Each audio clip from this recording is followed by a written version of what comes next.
नमस्कार दोस्तों, के भक्ति चैनल में आपका स्वागत है।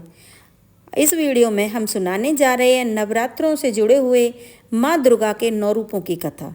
9 रूपों की कथा इस प्रकार है, आइए शुरू करते हैं। माँ दुर्गा समस्त ऋषियों से कहती हैं, हे भक्तगणों, जो भी मेरी इस कथा का श्रवण ध्यानपूर्वक करेगा उसके समस्त दुखों का नाश मैं स्वयं करूँगी। जो भी इस कथा का प्रचार करेगा उसके कोटि कोटि पापों का नाश होगा और उसे सुख समृद्धि की प्राप्ति होगी। नवरात्रि का ये त्यौहार माँ दुर्गा के 9 रूपों को समर्पित है। यह पर्व जगत जननी आदि शक्ति माँ दुर्गा के लिए समर्पित है। इस दौरान माँ दुर्गा के 9 रूपों की पूजा की जाती है। साथ ही माँ दुर्गा के निमित्त व्रत भी रखा जाता है। यदि कोई महापाप भी यह नवरात्रि का व्रत करता है तो वह निश्चित ही समस्त पापों से मुक्ति पा लेता है, इसमें संशय नहीं। दोस्तों, देवी भागवत पुराण में नवरात्रि से जुड़ी महान कथा व्रत का वर्णन मिलता है। जो भी इस कथा को केवल एक बार ध्यानपूर्वक सुनता है उसके कोटि कोटि पाप नष्ट हो जाते हैं। हे माता रानी, अपनी कृपा से उन्हें धन धान्य पुत्र सुख समृद्धि से प्राप्त करती है। इसलिए प्रत्येक बुद्धिमान व्यक्ति को नवरात्रि के व्रत की यह कथा ध्यानपूर्वक सुननी चाहिए। जो इस कथा को सुनता है और सुनाता है तथा इस कथा का प्रचार करता है उसकी कभी अधोगति नहीं होती। आइए आपको सुनाते हैं नवरात्रि व्रत की महान कथा। एक समय की बात है, भगवान शिव कैलाश पर्वत पर ध्यान मग्न होकर बैठे हुए थे। तभी देव ऋषि नारद अपने हाथों में बीना लेकर कैलाश पर्वत पर उपस्थित होते हैं। देव ऋषि को देखकर महादेव अत्यंत प्रसन्न होते हैं और उनसे कहते हैं कि पधारिए देव ऋषि, आज किस प्रयोजन से कैलाश पर आपका आगमन हुआ है। हे देव ऋषि कहते हैं, हे देवादित्य, ये भी यदि आप कुछ पूछ रहे हैं और तो बताने की चेष्टा करता हूँ। हे प्रभु, मैं आपके पास नवरात्रि के व्रत का महात्म्य सुनने के उद्देश्य से आया हूँ। यह व्रत क्यों रखा जाता है, इस व्रत को करने से कौन सा फल प्राप्त होता है, इस व्रत की विधि क्या है तथा इस व्रत के नियम क्या हैं, कृपया आप मुझे इस सब बातों का ज्ञान प्रदान कीजिए। महादेव कहते हैं कि हे देव ऋषि, आज आपने उत्तम प्रश्न किया है। आपके माध्यम से समस्त संसार को इस व्रत का महात्म्य पता चलेगा, इसलिए आप ध्यान से सुनिए। आज मैं आपको इस व्रत के महात्म्य सुनाता हूँ और इस व्रत को करने की विधि और नियम भी बताता हूँ। किंतु उससे पहले मैं आपको नवरात्रि के व्रत की एक महान कथा सुनाता हूँ। जो भी मनुष्य इस कथा का श्रवण करता है उसके समस्त पाप नाश हो जाते हैं, उसकी दरिद्रता का भी नाश हो जाता है। इसलिए आप इस कथा को ध्यान से पूरा सुनिए, इसका प्रचार कीजिए। देव ऋषि कहते हैं कि हे प्रभु, कृपया आप मुझे यह कथा सुनाइए। मैं इसे ध्यान से सुनूंगा और इसका प्रचार भी करूंगा। तब भगवान शिव देव ऋषि नारद को कथा सुनाने लगते हैं। हे देव ऋषि, पूर्व काल की बात है। कौशल देश में एक अत्यंत दीन दरिद्री धनहीन और एवं विशाल कुटुंब वाला सुशील नाम का एक वैश्य रहता था। उस वैश्य की अनेकें संतान थीं जो कोई काम नहीं करती थीं और धन के अभाव में हमेशा दुखी रहा करती थीं। उनके पास करने के लिए कोई उद्योग नहीं था। रात्रि में जो कुछ भी खाने को मिल जाता वह वैश्य उसे अपनी संतानों को खिला देता था और जो कुछ भी बच जाता उससे अपना पेट भर लेता था।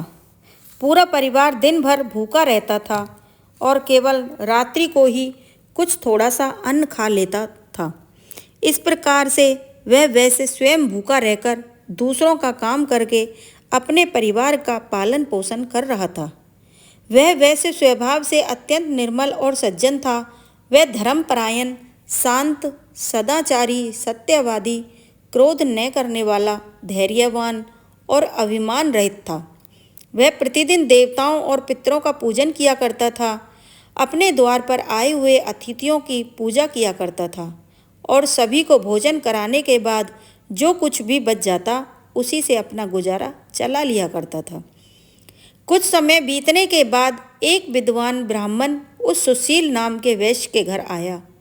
सुशील ने ब्राह्मण को दान देकर उसका स्वागत सत्कार किया तथा उन्हें हाथ जोड़कर प्रणाम करके अत्यंत व्याकुल होकर उस ब्राह्मण से इस प्रकार से कहने लगा कि हे ब्राह्मण देवता, यदि आप हमारे अतिथि धर्म से प्रसन्न हैं तो क्या हम आपसे कुछ पूछ सकते हैं।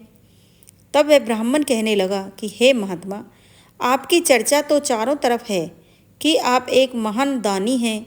आप अतिथियों का स्वागत प्रेम से करते हैं, इसी कारण से मैं आपके पास आया हूँ। कृपया आप संकोच ना करते हुए आपकी जो भी शंका हो वो पूछ लीजिए।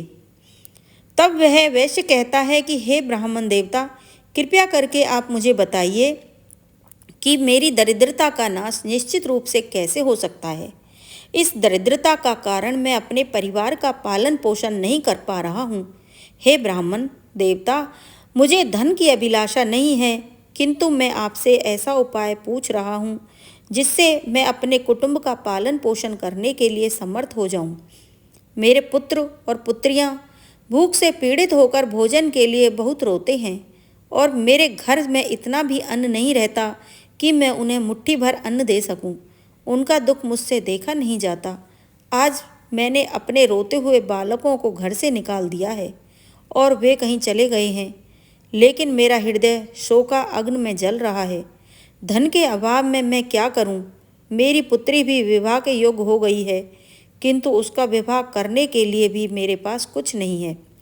कन्यादान का समय भी बीता जा रहा है। हे विपद, इसी कारण से मैं चिंतित हूँ। हे दया निदान, आप तो विद्वान हैं, आप अवश्य ही मुझे कोई ऐसा तप, मंत्र, व्रत और उपाय बताइए जिससे मैं अपने परिवार का पालन पोषण करने में समर्थ हो जाऊं। हे महाभाग्य, हो सकता है कृपया आप अपने ज्ञान के बल के प्रचार से ही विचार करके ही मुझे कोई उपाय बताएं।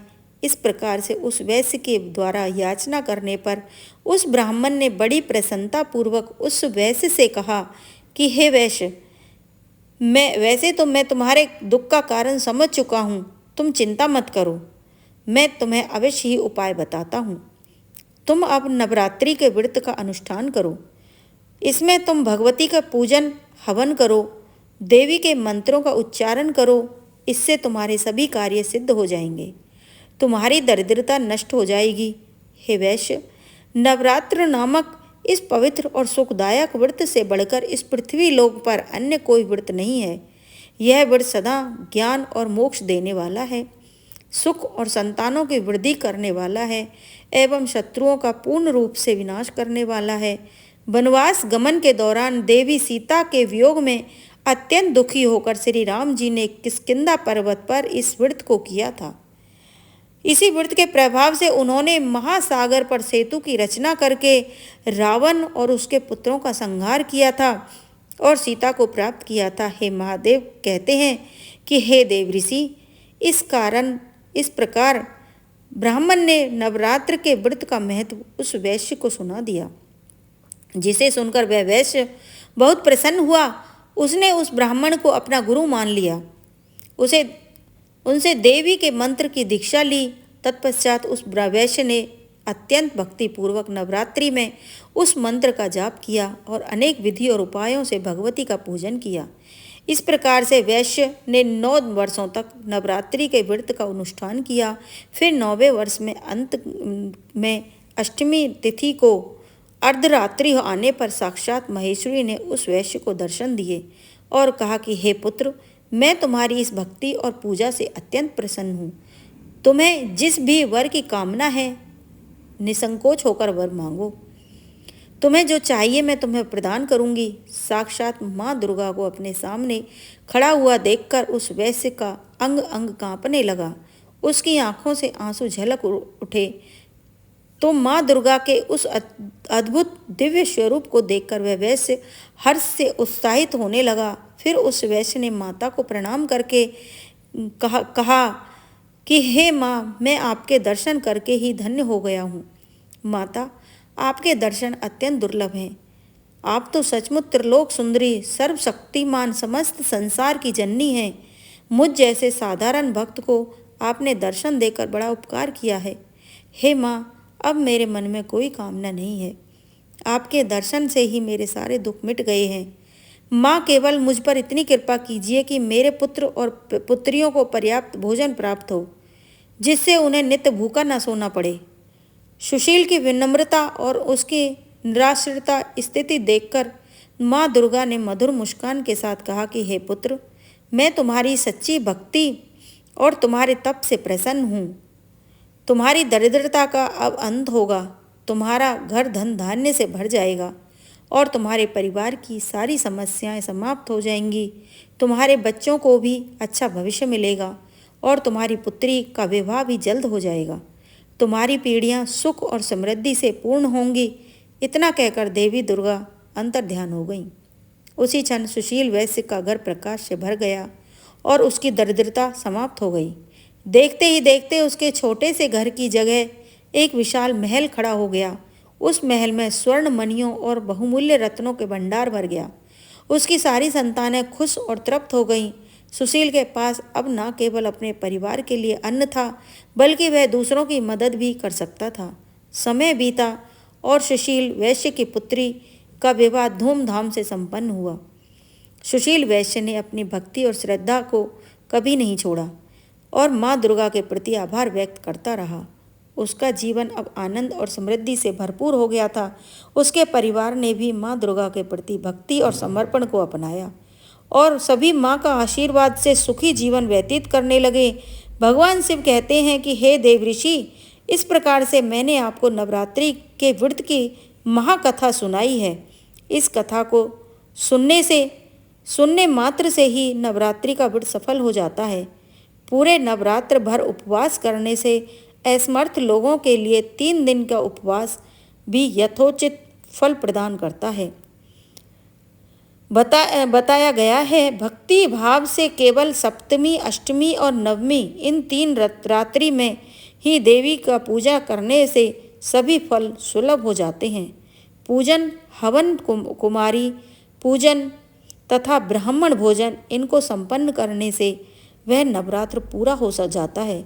इस पृथ्वी लोक में जितने भी प्रकार के व्रत और दान हैं, वे इस नवरात्र व्रत के तुल्य नहीं हैं, क्योंकि यह व्रत सदा धन धान्य प्रदान करने वाला, सुख और संतान की वृद्धि करने वाला, आयु और आरोग्य प्रदान करने वाला, स्वर्ग और मोक्ष देने वाला है। विद्या, धन और पुत्र, इनमें से मनुष्य किसी भी प्रकार की कामना करता हो, इसे इस सौभाग्य दे और कल्याणकारी व्रत का विधि पूर्वक अनुष्ठान करना चाहिए। इस व्रत का अनुष्ठान करने से विद्या चाहने वाला मनुष्य समस्त विद्या प्राप्त कर लेता है और अपने राज्य से वंचित राजा फिर से अपना राज्य प्राप्त कर लेता है। पूर्व जन्म में जिन लोगों द्वारा यह उत्तम व्रत नहीं किया गया है, वे इस जन्म में रोगग्रस्त, दरिद्र, संतान रहित रहते हैं। जो स्त्रियां वंध्या, विधवा हो और धनहीन हैं, उनके विषय में अनुमान कर लेना चाहिए। उसने अवश्य ही पूर्व जन्म में यह व्रत नहीं किया था। जिस मनुष्य ने दुख और संताप का विनाश करने वाली, सिद्धियां देने वाली, जगत में प्रसिद्ध, सर्वश्रेष्ठ, शाश्वत तथा कल्याण स्वरूपनी भगवती की उपासना नहीं की हो, वह इस पृथ्वी तल पर सदा ही अनेक प्रकार के कष्टों से ग्रस्त, दरिद्र और शत्रुओं से पीड़ित रहता है। हे देवऋषि, अब मैं आपको इस व्रत से जुड़े नियम बताता हूँ, इसे ध्यान से सुनिए। नवरात्रि के व्रत का प्रारंभ तब होता है जब मनुष्य दृढ़ निश्चय और शुद्ध हृदय से व्रत का करने का संकल्प लेता है। वह संकल्प है कि उस यात्रा का आरंभ है जो व्यक्ति को देवी दुर्गा की कृपा तक पहुंचाता है। जब कोई व्यक्ति देवी दुर्गा की उपासना के लिए व्रत का संकल्प करता है, तो उसे अपने मन और शरीर शुद्ध रखना चाहिए। शुद्धता केवल बाहरी ही नहीं, बल्कि मन की आंतरिक पवित्रता भी आवश्यक होती है। यही कारण है कि व्रत का आरंभ संकल्प से होता है, जिसमें व्यक्ति अपने आप को देवी दुर्गा के चरणों में समर्पित कर देता है। व्रत के दौरान भोजन का विशेष ध्यान रखा जाता है। केवल वही अन्न ग्रहण करना चाहिए जो पवित्र हो और बिना तामसिक पदार्थों के बना हुआ हो। यदि कोई पूरे 9 दिनों तक उपवास करता है तो यह श्रेष्ठ माना जाता है। यदि कोई शारीरिक कारणों से ऐसा संभव ना हो तो फलाहार या एक समय का भोजन ग्रहण किया जा सकता है। भोजन में सात्विकता होनी चाहिए, अर्थात प्याज, लहसुन, मांसाहार से दूर रहना चाहिए। संयम से जीवन जीना ही सच्ची उपासना है। जब तुम देवी दुर्गा की आराधना करो तो उन्हें केवल फूल, धूप और दीपक से नहीं बल्कि अपने हृदय की भक्ति भी से भी अर्पित करो। देवी को लाल पुष्प विशेष प्रिय है होते हैं, इसलिए उनकी पूजा में लाल फूल चढ़ाना उत्तम होता है। लेकिन इससे भी अधिक महत्वपूर्ण है अपने मन का पूर्ण समर्पण। पूजा के समय अपने मन को देवी दुर्गा के 9 रूपों में से हर एक रूप के प्रति समर्पित करो। हर दिन एक रूप की पूजा करो, उनकी शक्ति का ध्यान करो। पूजा के साथ साथ उनकी महिमा का गान करना, उनकी कहानियों को सुनाना भी अत्यंत शुभ माना जाता है। व्रत के इन दिनों में क्रोध, लोभ, मोह और द्वेष से दूर रहना चाहिए। यह समय है आत्मनियंत्रण और साधना का। अपने मन में सत्य, अहिंसा और संयमों का नियम करने का। इस दौरान अपने शब्दों और कर्मों से किसी का दिल मत दुखाओ। यह व्रत केवल शरीर को कष्ट देने का नहीं बल्कि आत्मा को शुद्ध करने का समय है। जितना अधिक तुम अपने मन और हृदय को पवित्र रखोगे उतनी ही देवी दुर्गा की कृपा तुम पर बरसेगी। हे नारद, ध्यान भी इस व्रत का एक अभिन्न अंग है। देवी के मंत्रों का जाप करो, उनके स्वरूपों का ध्यान करो। जब तुम ओम दुर्गाय नमः मंत्र का जाप करोगे तो वह शक्ति और साहस को उत्पन्न करेगा। ध्यान में बैठकर देवी के दिव्य रूप का चिंतन करो, उनकी महिमा का स्मरण करो, जिससे तुम्हारे भीतर की नकारात्मकता दूर होगी, शांति का अनुभव होगा। जब नवरात्रि के अंतिम दिन आते हैं तो देवी की कृपा को पाने के लिए कन्याओं का पूजन करना अत्यंत महत्वपूर्ण है। कन्याएं देवी का ही रूप मानी जाती हैं, इसलिए 9 कन्याओं को आमंत्रित करके उनकी सेवा करो, उन्हें भोजन कराओ, उनके पैर धोकर आशीर्वाद लो। यह पूजन तुम्हारी साधना को पूर्णता की ओर ले जाएगा। और हाँ, इस व्रत के दौरान तामसिक आहार से दूर रहना आवश्यक है। मांस, मदिरा, तामसिक वस्त्रों से दूरी बनाकर रहना चाहिए। व्रती को एकदम सात्विक जीवन जीना चाहिए, जिससे कोई उसकी साधना में कोई विघ्न ना हो। यह 9 केवल तपस्या के दिन नहीं, यह आत्मिक जागरण के दिन है। भगवान शिव ने नारद को नवरात्रि के व्रत का महत्व समझाते हुए यह व्रत केवल सांसारिक इच्छाओं की पूर्ति के लिए नहीं बल्कि आत्मा की उन्नति के लिए है। जो श्रद्धा और भक्ति से इस व्रत का पालन करता है वह देवी दुर्गा की कृपा से सारे कष्टों से मुक्त हो जाता है, उसकी सभी इच्छाएं पूर्ण हो जाती हैं। इसलिए हे नारद, जो भी इस व्रत का संकल्प ले उसे तन, मन, धन और आत्मा से की पूर्ण पवित्रता के साथ इस साधना को करना चाहिए। इस प्रकार से भगवान शिव ने नारद जी को नवरात्रि का महात्म्य और कथा सुनाई। नवरात्रि में मिलने वाले संकेतों के बारे में अगर आपको ऐसे ही संकेत मिलते हैं तो माँ दुर्गा आप पर प्रसन्न है।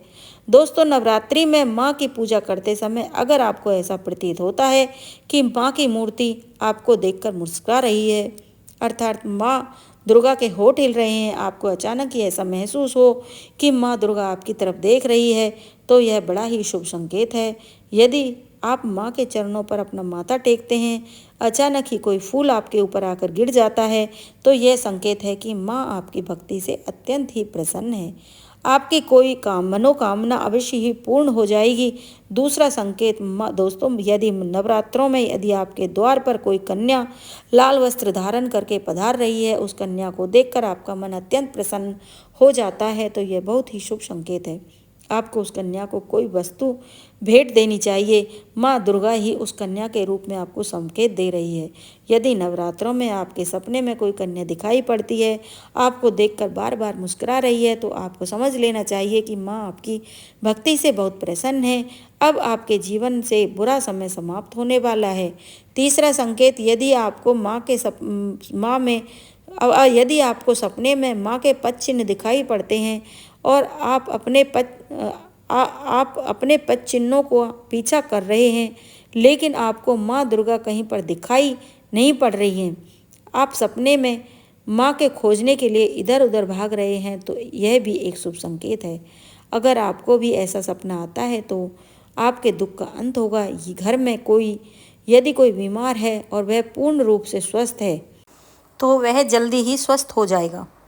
चौथा संकेत, यदि माँ दुर्गा की आरती अथवा आराधना कर रहे हैं और आप माँ की भक्ति में पूर्ण रूप से डूबे हुए हैं और अचानक ही आपकी आंखों से आंसू आने लग जाएं, आपके मन में एक विचित्र भाव प्रकट हो जाए जिसे आप समझ नहीं पा रहे हों, वह माँ का ही संकेत है। आपके हृदय में माता ने प्रवेश कर लिया है। यदि और जब आपकी कोई इच्छा अवश्य ही पूर्ण होगी। पांचवा संकेत, यदि नवरात्रि में आपके पास माँ दुर्गा की प्रिय वस्तुएं बार बार आने लगती हैं, जैसे माँ का श्रृंगार का सामान, माता का लाल फूल, माता की लाल चुंदरी आदि चीज़ें आपके हाथ में बार बार आने लग जाएं, तो यह शुभ संकेत समझना चाहिए। इस प्रकार से भगवान शिव जी ने नारद जी को नवरात्रि के व्रत का महात्म्य सुनाया। आपको यह कथा कैसी लगी कमेंट करके अवश्य सुनाएं। जानकारी अच्छी लगी तो वीडियो को लाइक ज़रूर करें। कमेंट में जय माँ दुर्गा अवश्य लिखें। साथ ही चैनल को सब्सक्राइब कर दें और आप सभी का धन्यवाद। जय माता दी। जय वैष्णो देवी माता की जय। बोलो माँ दुर्गा की जय।